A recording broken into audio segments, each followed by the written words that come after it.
What's up everyone, Reign of Iron here once again with another Reign review, and today we're going to be reviewing The Outer Worlds. Now I'm going to take this time to let you know that I haven't been feeling well of late, which is why I have not been releasing a lot of content, as you can hear it in my voice. I have a pretty bad cold right now. But we're going to get into this review because I'm really excited to talk about this game.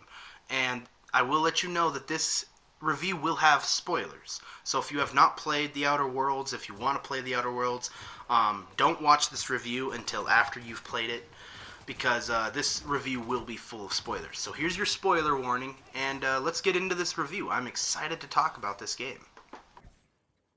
To jump right into it, one thing I really loved about this game was its gameplay and combat mechanics. It has so many different ways, so many different options that you can play this game. You want to be sneaky and stealthy? Guess what? You can play that way. You want to run in, guns blazing, fight everything, face to face? You can do that too.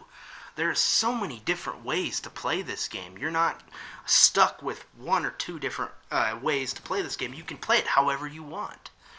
You want to be a psychopath, run into a city and kill everybody? You can do that. There is not a single unkillable character in this game, which I love the freedom of that game. I love the freedom that this game provides. The gameplay mechanics are just astoundingly awesome, in my opinion. There are so many different ways to do everything in this game, from quests to simple combat with a marauder. And it all comes down to the combat mechanics along with the gameplay mechanics itself. If you want to do stealthy, of course you're going to have a good stealthy weapon. You're going to need a plasma sword or something like that. You want to go in guns blazing? You better come prepared with a good weapon like a shotgun or a machine gun, because you're going to fight some tough enemies. And there are some really tough enemies in this game. Enemies that I found having a hard time fighting, like the Mantisaur and the Manta Queens. Their armor is really tough to get across, and you have to have certain types of weapons in order to do extra damage against them to actually defeat them sometimes. And it really comes down to that when you play this game. How much freedom this game actually gives you to play it the way you want to play it. Every single quest in this game has multiple ways that you can do them. You can get both sides to work together, or you can choose to kill both sides off if that's really what you want to do. There is no holding your hand in this game. There's ways to figure out how to make it work to your meta. If you have an idea of what your character is, how you want your character to be in this game world, you can pretty much do that. And I loved that freedom in this game. It's been a long time since I've played a good game that gave you that kind of freedom in gameplay terms. And it goes hand in hand with the story. There are things that you need to do in the game to progress certain things, and I thought it was very enjoyable to play for the gameplay and combat mechanics specifically to start it off. They don't hold your hand, they just shove you right in there and expect you to learn, and learn you shall, or pretty much you're going to have a long day.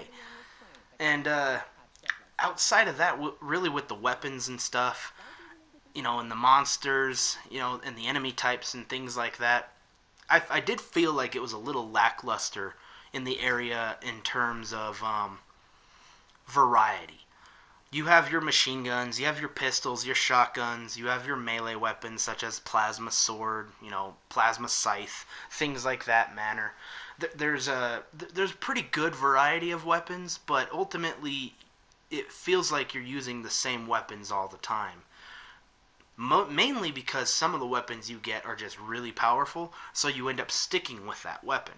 But there's like 3 or 4 different ammo types. You have your shock damage, you have your plasma damage, you have your regular ballistic damage, and N-ray damage, I believe it's called. And some of these different damages go really good with certain weapons, and some of them go really well against certain types of enemies, such as shock damage to robots, plasma damage to, material, or not material, basically people-like enemies, monsters and stuff. And the enemy types in this game are also a little lackluster, in my opinion. You'll find yourself feeling like you're fighting the same enemies over and over again. That's probably because you are. there's only like 6 or 7, maybe 8 different types of enemies in this game.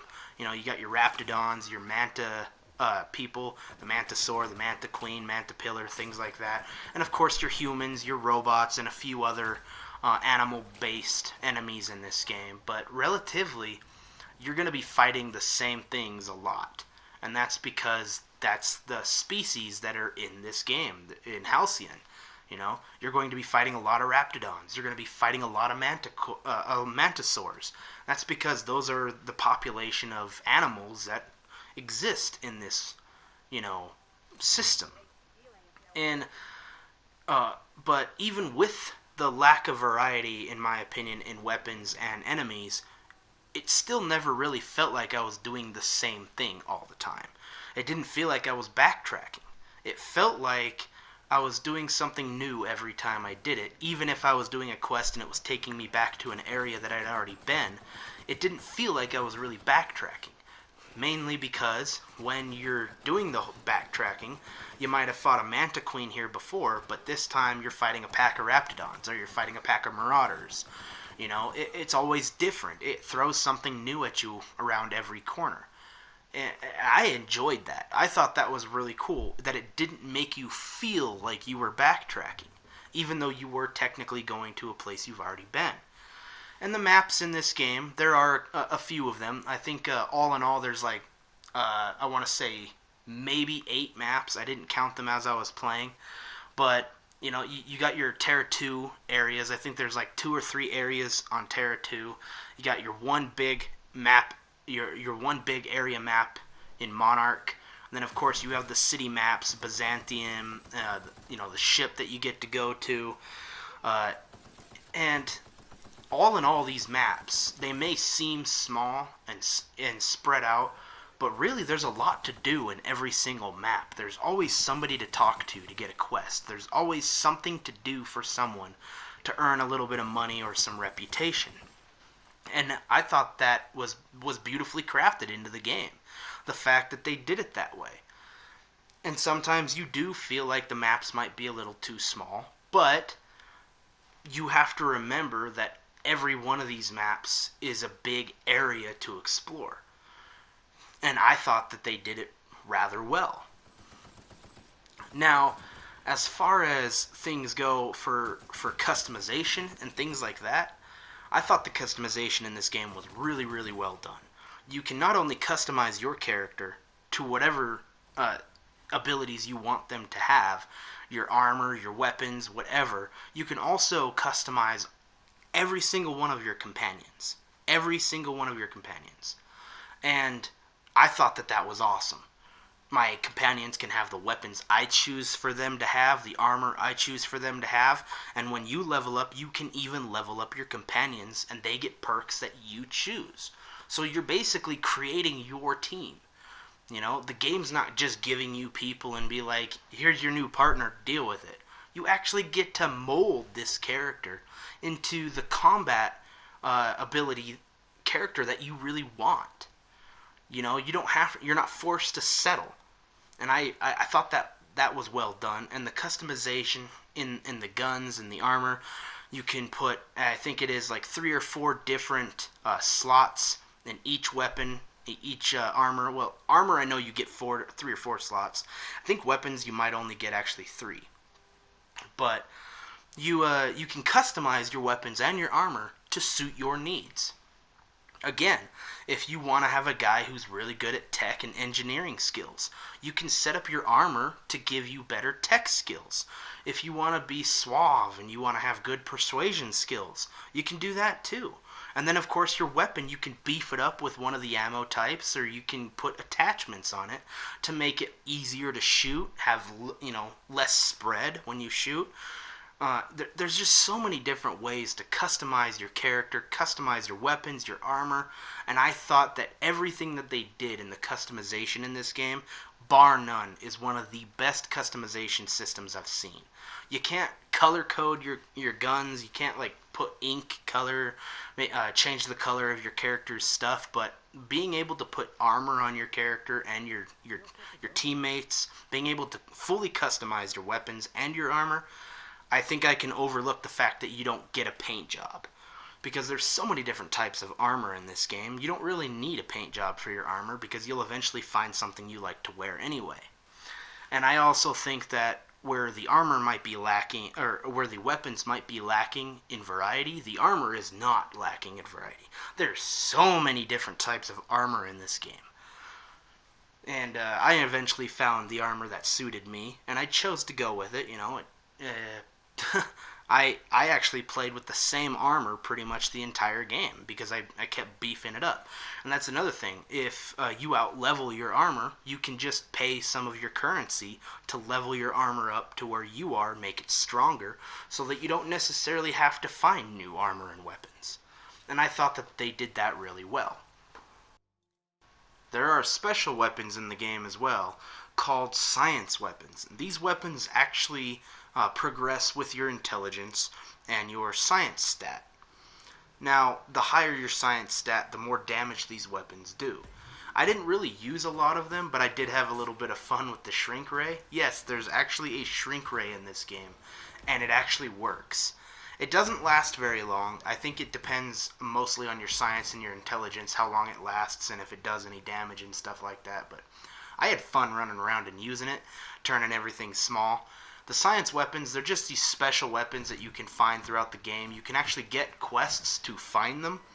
And I don't know how many of them there are actually in the game. I think I found 5 myself, but there may be more. Just like the companions in the game, there are, I think, 6 companions in the game, but I only actually found 4. I didn't get 2 of the companions, one of them because I made them angry because I did something. Let's just say I wanted someone's hat, so I got the hat, and that person didn't like the way I got the hat. And the other companion, I actually never met the final companion. I never met companion number 6. I have no idea who it is, and I did a lot of side quests in this game. I tried to do as much as I possibly could, as well as explored as much as I could, and I still never came across the 6th companion. So I am going to play through it again to see if I can find who the 6th companion is, and try to actually recruit all of the companions this time around. But the science weapons, if that's your go-to and you want to find some unique weapons, the shrink ray and some of the other science weapons are really fun to mess around with. And ultimately, the character progression in this game is really good. Except for one thing I do have a nitpick about, and that nitpick I have is I wish they would have kept it kind of like Fallout New Vegas, where if you're lockpicking, you get your lockpick skill up. In this game, it's when you level up, you can put 10 attribute points to any of your stats that you choose, and you get a perk. I think it is every other level. It might be every 2 levels once you get to a certain level. And there is a level cap in this game, as far as I know. My character capped out at 30. I don't know if that's the actual level cap, but I couldn't go above level 30. So we'll see what happens if they come out with DLC, if they up the level cap. But as far as I know, the level cap is 30. And to get to level 30, you progress your character. You get to basically put 10 attribute stats to anything you want. Once you get to level 50 in a certain stat, then you can start putting attribute stats directly into that particular skill. But I thought the progression in this game was pretty good. Except for I wish they would have kept it, where you're doing this certain stat skill, you should level up that skill based on what you're doing. That is the one downside I honestly think to the progression in this game. But overall, the progression in this game is really, really good. Your character also has this ability called time dilation, which apparently he gets from being woken up from the cryostasis from the story where you start the game. And you have the ability basically to slow time for a short period of time. And you can maneuver quicker and you can attack faster, but it doesn't last very long. And there's also these interesting, unique flaw perks where if you get hurt a certain amount of times or you get damaged by a certain type of enemy, you can pick up what's called flaws, where you can accept this flaw, which is a permanent negative ability, but it gives you a perk point to put towards any perk you choose. I didn't take any flaws while I played through my playthrough because none of them seemed appropriate for what I was trying to build with my character. So I went through my entire playthrough without taking any flaws. But if you take flaws, I guess it could increase the challenge of the game, as well as there are some interesting flaws that you can get, such as being scared of robots, which apparently open up interesting dialogue with certain people and things like that. So that's a very interesting part in my opinion. You also get your own ship in this game, as well as your own room in which you can keep these collectibles that you get from doing certain quests for certain people. I love the fact that they give you your own space where you can sleep. You don't need to sleep on regular difficulty, but in supernova difficulty, you have to. And a place where you can stash your good weapons and armor. Now, I really like that they did this because it makes you really feel like a captain of your own ship. You have your own captain's quarters. And each one of your crewmates has their own space in the ship as well. I thought that this was a really neat idea for them to do. And there are plenty of stores in this game, as well as vending machines throughout your journey. You'll also meet many merchants, as well as city folk in this game that you can talk to and probably even get quests from. When you talk to certain merchants, there's even possibilities that you can get some discounts just from talking to them about certain things, doing quests for them. And you can buy and sell anything from these shops, from ammo, armor, weapons, and consumables. Now, I didn't use a lot of the consumables in this game, but there are a plethora of consumables in this game. Everything from upping your damage to upping your armor to helping you sneak better or persuade people better. There are so many different types of consumables in this game. I found myself not using the consumables while in my playthrough. I found that they just kind of stacked up, and I ended up usually selling the lot of them just for some extra cash. But if that's your playstyle, there are a lot of different types of consumables in this game, and a lot of different shops that you can explore as well. Now let's get into my favorite part of this game, the story. I think that the story in this game is beautifully well crafted. I do have one nitpick about the story, and that is I feel it is a bit short. Playing through just the story alone will run you about 30 hours. I did a bunch of side stuff outside of the story, and I played about 50 to 55 hours. In my honest opinion, I feel like the story could have been stretched out just a wee bit longer, because I feel like right when it starts to get going, the story just kind of fizzles out and ends. You expect it to go a little bit longer, and it just ends. It's kind of like The Sopranos, where they just cut to black. That's how I felt when I was playing this game. I had so much fun playing this game, I didn't want it to end. And when it did, I felt like it ended too quickly. And now the story in this game is really well crafted. It's a good story. I just feel like it cuts itself short by ending so quickly. Now, the story in this game is mostly based around this group known as the Board. That's basically like the presidency in Halcyon. You have a bunch of different board members, and you have the chairman who basically runs everything in Halcyon. And of course you have Phineas Wells, who is against the Board. The Board has put a bounty out on Phineas Wells, and Phineas Wells is this character who not only took you out of cryostasis, but he basically saved your life. So you owe this man your life. And there will be several parts throughout the game where the Board will want you to turn Phineas Wells over to them in exchange for the bounty, as well as, getting set up in Byzantium and living life of luxury. You can choose to do this, which of course will set you up for the Board side of the story, or you can do like I did and fight against the Board and side with Phineas Wells. There's no wrong way to do this. I have found that there's about 4 different types of endings in this game, from the good ending, the bad ending, I would say the middle ending, and then of course there's a secret ending. I plan on playing through at least one more time because I want to see what different ending I can get. In my first playthrough, I got the Phineas Wells ending. I sided with Phineas Wells, and we took down the Board. I finally got to meet face to face with the chairman, who is one of the most despicable human beings you could possibly meet. In fact, most of the Board members are pretty awful human beings.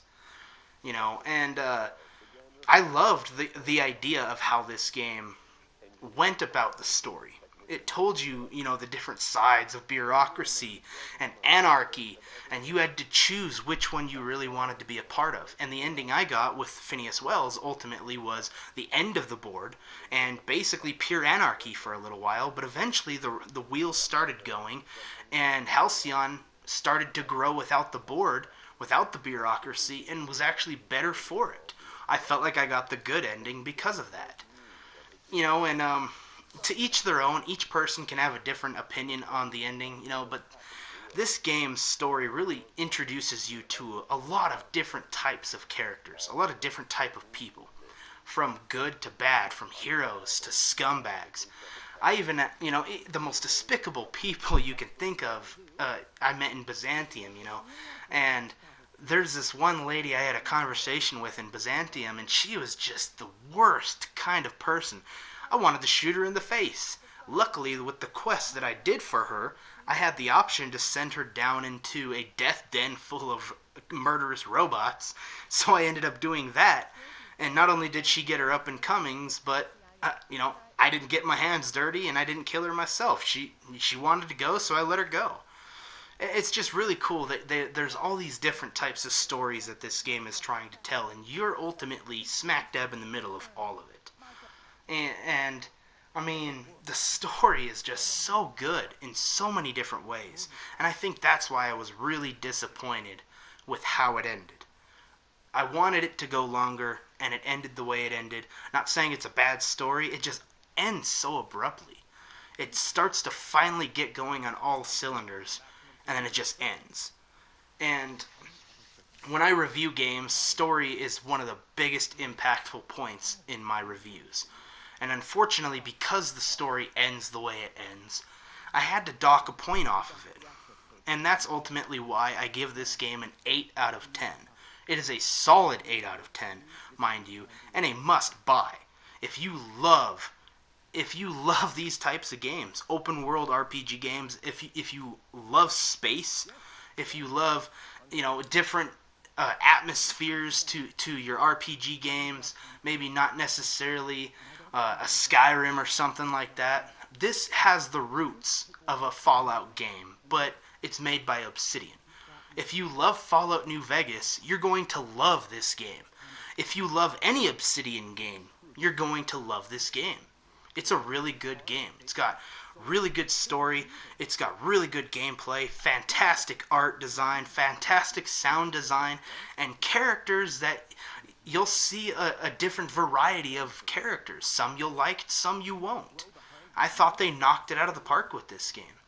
Ultimately, though, with the lack of variety, in my opinion, with the enemies and weapons and armor system and stuff like that, and the story getting cut off like it does, I can't give it anything higher than an 8. It is a very successful 8. It's the highest 8 I could probably give it. And it is a must-buy for any space fan, any Obsidian fan, any RPG fan in general. Go buy this game. You won't regret it one bit. But ultimately, 8 out of 10 is all I can give it. Yeah. I loved playing this game, and I hope you do too. This is Reign of Iron, saying thanks for watching, and like and subscribe. See you next time.